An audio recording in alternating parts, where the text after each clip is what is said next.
On 23rd September, a rumor emerged that Xi Jinping had been arrested and there was a coup in Zhongnanhai. This rumor had primarily been started by the Falun Gong-backed media. The rumor started when a journalist named Zhao Lanjian had tweeted saying that almost 60% of the flights in China were cancelled, and the Falun Gong-backed media picked up the rumor and created a whole storm around the rumor by saying that Xi Jinping had been arrested because certain politicians from the rival faction had arrested Xi Jinping and they wanted him to go away. And that rumor became a major sensation on Indian Twitter, and the social media trends all across Twitter on 24th, 25th, and even 26th were focused on the coup rumors.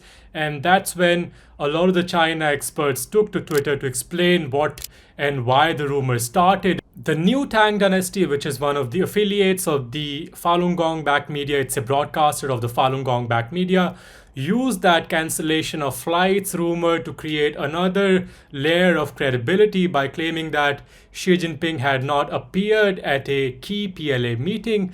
And we know for a fact that Xi had just returned from Uzbekistan after his meeting with the SCO leaders, and he was most likely quarantining because of the travel abroad. But the New Tang dynasty, as well as Epoch Times, which is one of the newspapers of Falun Gong media, used the absence of Xi Jinping to create a whole rumor and a storm around his absence by claiming that Xi had been ousted in a coup. But the fact was that we knew from the very beginning there was something fishy about the rumors. It's also because the way the Chinese system or the Chinese politics works, it's like a black box, which is hard to understand, and that's what allows these rumors to circulate widely on social media. We know for a fact that these rumors had no basis because Xi Jinping has disappeared in the past. Around 1st of July, that's the anniversary of Hong Kong's handover to China. And around that time, Xi Jinping had gone to Hong Kong and then he kind of disappeared for about a week. That's the same amount of time that he disappeared recently. So we know for a fact that Xi Jinping does step back from public events and he takes some time to kind of re-energize, to come back into Chinese politics and appear on CCTV and other public events. And so there's nothing out of the odd when he does not appear on CCTV when that happens. But the Falun Gong-backed media considers the Chinese Communist Party as one of its mortal enemies, and that's how both the sides view each other. Falun Gong is one of the 5 major concerns or national security concerns for China. Tibetans, Uyghurs are some of the other major concerns for China. And so Falun Gong is one of the primary targets of the Chinese Communist Party, where within US, Canada, UK, and Europe, the Chinese diplomats have to make sure that Falun Gong media is under control and they don't kind of create new narratives that challenge the Chinese Communist Party. Though Falun Gong sells itself as a religious movement, but its past itself is very controversial. The founder of Falun Gong, Li Hongzhi, has a controversial past, and he has given sermons which don't exactly fit into his teaching. He believes in aliens and telepathy, and there's a lot of controversy around his teachings, with some of the followers destroyed by some of the teachings that he gave to the families. And so, leaving that besides, Falun Gong media itself is known for spreading a lot of disinformation.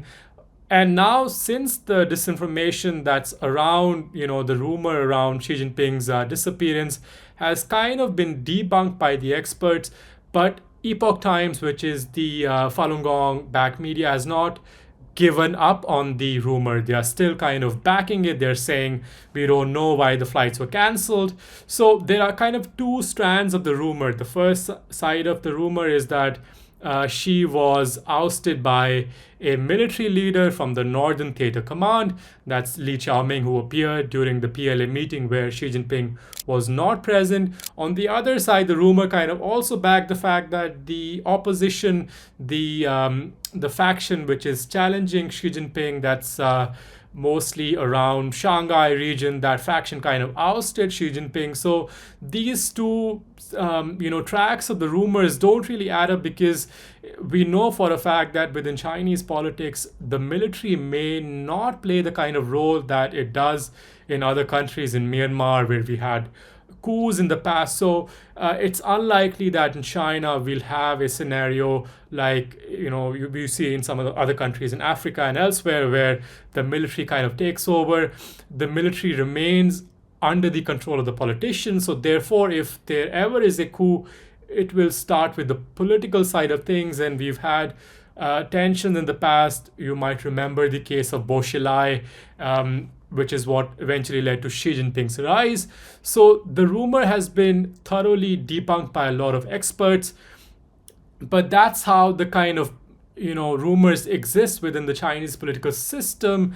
And especially the Chinese living overseas try to add two and two and create a whole story around why she has not appeared on a certain day. And they have a huge audience. The other figure we know for a fact is Jennifer Zheng, who's a famous YouTuber and also a Falun Gong follower, who does make videos online and tries to explain what is going on in the Chinese political system.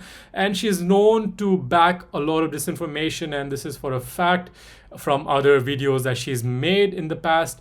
But that's how the kind of narrative building that goes on with Falun Gong media. They've done something with COVID-19. When COVID-19 started, they initially claimed that this will kind of destroy the Communist Party. Then they kind of went around saying, oh, this has been started by the Communist Party itself in China to challenge the US. So the narratives keep on getting shaped around, challenging the Communist Party. And that's the primary goal behind Falun Gong media's agenda.